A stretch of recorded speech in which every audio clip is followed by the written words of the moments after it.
Засгийн газрыг огцруулах саналыг өнөөдрийн байдлаар 35 гишүүн дэмжиж гарын үсэг зурсан гэж улсын хурлдаа хардчилсан намын бүлгийн дарга цогт гэрэл мэдэгдлээ. Хэрвээ засгийн газар дэд сайд нарын томилгоогоо эргэн харж буцаан татахгүй бол огцруулах саналаа улсын хурлд өргөн мэдүүлэх юм байна. За нөгөө талдаа улсын хурлд хардчилсан нам болон Монгол Ардын намын бүлгүүдээс төрийг цомхон болгох чиглэлээр хамтарсан ажлын хэсэг байгуулсан нь дэд сайдын оронтоо тэдгээрт зарцуулагдах төсвийг хуулийн хүрээнд дахин авч үзэх боломжийг бүрдүүлж байна. За ажлын хэсэг он гарахаас өмнө тодорхой шийдэлд хүрэх хэсэг нь улс төрийн нөхцөл байдлыг тодорхойлох чухал хүчин зүйл болж байна.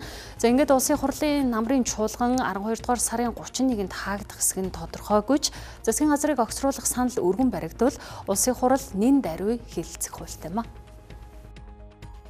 16хан дэд сайдыг ажилуулахын тулд 3789 иргэний татвараар амьдэрдэг юм байна шүү. Энэ олон улсын түвшинд дэд сайдын олон механизмд бий. Салбар хоорондын уялдаа холбоо гэдэг.